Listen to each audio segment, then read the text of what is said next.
ലോകസമസ്ത സുഖിനോ ഭവന്തു എന്ന് ഭാരതം പറയുന്നത്, നരേന്ദ്രമോദി പറയുന്നത് വെറുതെയല്ല, ഹൃദയം കൊണ്ട് തന്നെയാണ്. ഭാരതത്തിന്റെ ഹൃദയം കൊണ്ട് തന്നെയാണ് അത്തരത്തിലൊരു വാചകം ഭാരതത്തെക്കുറിച്ച് പറയുന്നത്. ഓപ്പറേഷൻ സിന്ദൂർ നടക്കുമ്പോൾ നമസ്കാര സമയം ഇന്ത്യ ഒഴിവാക്കിയത് എന്തിന് എന്നറിയണം. അതറിഞ്ഞാൽ ഇത് ശരിയാണെന്ന് ബോധ്യമാകും. അതിർത്തിക്കപ്പുറത്തെ ഭീകര കേന്ദ്രങ്ങളിൽ ഇന്ത്യ നടത്തിയ നിർണായക സൈനിക നീക്കമാണ് ഓപ്പറേഷൻ സിന്ദൂർ. ഈ ഓപ്പറേഷൻ സിന്ദൂറിന്റെ കൂടുതൽ വിശദാംശങ്ങൾ ഓരോ ദിവസവും പുറത്തു വരാറുണ്ട്. അങ്ങനെ കഴിഞ്ഞ ദിവസം കരസേനാ മേധാവി ജനറൽ ഉപേന്ദ്ര ദ്വിവേദി പറഞ്ഞൊരു വാചകമാണ്, ഭീകരർ പ്രാർത്ഥനയിൽ ഏർപ്പെടുന്ന സമയം അത് ഒഴിവാക്കിയാണ് ഓപ്പറേഷൻ സിന്ദൂർ ആസൂത്രണം ചെയ്തത് എന്നാണ് അദ്ദേഹത്തിന്റെ വാക്കുകൾ.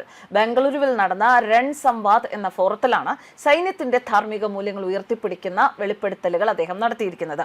ഭീകര ക്യാമ്പുകളിൽ നമസ്കാരം നടക്കുന്ന സമയം ആക്രമണത്തിന് തിരഞ്ഞെടുക്കില്ല എന്ന് സൈന്യം നേരത്തെ തീരുമാനിച്ചിരുന്നു.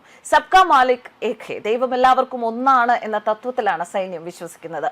അതുകൊണ്ടാണ് പ്രാർത്ഥനാ സമയം ഒഴിവാക്കി മറ്റ് സമയങ്ങൾ ഓപ്പറേഷനായി നിശ്ചയിച്ചത്.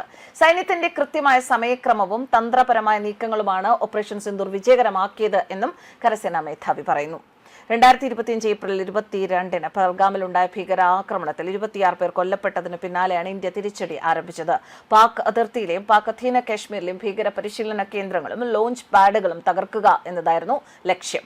ഈ ദൗത്യം ഇന്ത്യൻ സൈനിക ചരിത്രത്തിലെ ഒരു വഴിത്തിരിവാണെന്ന് ജനറൽ ദ്വിവേദി വിശേഷിപ്പിച്ചു. ഓപ്പറേഷന് ശേഷം ഇൻഫർമേഷൻ വാർഫെയർ, വിവരയുദ്ധ സംഘടന, സൈക്കോളജിക്കൽ ഡിഫൻസ് അതായത് മാനസിക പ്രതിരോധ വിഭാഗം എന്നീ മേഖലകളിൽ ഇന്ത്യൻ കരസേന കൂടുതൽ ശ്രദ്ധ കേന്ദ്രീകരിക്കുന്നുണ്ട്. ഇത്തരം വിഭാഗങ്ങളുടെ രൂപീകരണ ത്തിലൂടെ ആധുനിക യുദ്ധതന്ത്രങ്ങളിൽ സൈന്യം കൂടുതൽ കരുത്താർജിക്കുകയാണെന്നും അദ്ദേഹം ചൂണ്ടിക്കാട്ടി. ഭീകരതയ്ക്കെതിരെ വിട്ടുവീഴ്ചയില്ലാത്ത നിലപാട് സ്വീകരിക്കുമ്പോഴും സാംസ്കാരികവും മാനുഷികവുമായ മര്യാദകൾ പാലിക്കുന്നതിൽ ഇന്ത്യൻ സൈന്യം ലോകത്തിന് മാതൃകയാണെന്ന് ഒരിക്കൽ കൂടി തെളിയിക്കുന്നതാണ് ഈ വെളിപ്പെടുത്തൽ. ഓപ്പറേഷൻ സിന്ദൂർ പോലെയുള്ള നിർണായക സൈനിക നീക്കങ്ങളിൽ തീരുമാനങ്ങൾ എങ്ങനെ ആയിരുന്നു എന്നതിലേക്ക് വെളിച്ചം വീശുന്നതാണ് ഈ വെളിപ്പെടുത്തൽ. സൈനിക നീക്കങ്ങൾ അത് വെറും തന്ത്രപരമായ കൃത്യതയിൽ ഒതുങ്ങുന്നില്ല എന്നും സംഘർഷഭരിതമായ സാഹചര്യങ്ങളിലും മതപരമായ ആചാരങ്ങളോട് സൈന്യം സംയമനം പാലിക്കുന്നുണ്ട് എന്നും ഇത് വ്യക്തമാക്കുന്നു.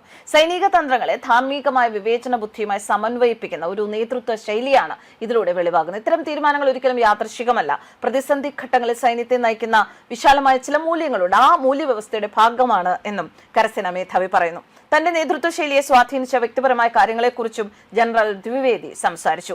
സൈന്യത്തിലെ അധികാര ശ്രേണിയും ലിംഗസമത്വത്തെയും കുറിച്ചുള്ള തന്റെ കാഴ്ചപ്പാടുകൾ രൂപപ്പെടുത്തുന്നതിൽ പെൺമക്കൾക്കുള്ള പങ്കിനെക്കുറിച്ചും അദ്ദേഹം എടുത്തു പറഞ്ഞു. സൈന്യത്തിലേക്ക് സ്ത്രീകളെ ഉൾപ്പെടുത്തുന്നതിനെ കുറിച്ച് ചോദിച്ചപ്പോൾ ജോലിസ്ഥലത്തെ പെരുമാറ്റച്ചട്ടങ്ങൾ ഉൾപ്പെടെയുള്ള കാര്യങ്ങൾ തന്റെ പെൺമക്കളാണ് ശരിയായ ദിശാബോധം നൽകുന്നതെന്നും അദ്ദേഹം പറഞ്ഞു.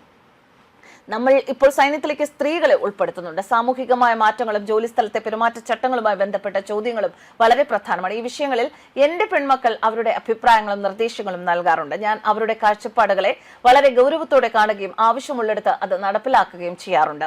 എന്തായാലും സൈന്യത്തിന്റെ ഇത്തരത്തിലൊരു തീരുമാനത്തെക്കുറിച്ച് ഇങ്ങനൊരു കാര്യം പുറത്തു വരുമ്പോൾ, ഇങ്ങനൊരു വെളിപ്പെടുത്തൽ പുറത്തു വരുമ്പോൾ ഭാരതത്തിന്റെ സൈന്യം, ഭാരതത്തിലെ ജനങ്ങൾ ഇവരൊക്കെ ഓരോരുത്തരെയും ഉൾക്കൊള്ളുന്നതിൽ എത്രമാത്രം വിശാല ഹൃദയമുള്ളവരാണ് എന്നാണ് നമുക്കിവിടെ വ്യക്തമാകുന്നത്. ന്യൂസ് ഡെസ്ക് കർമ്മ ന്യൂസ്.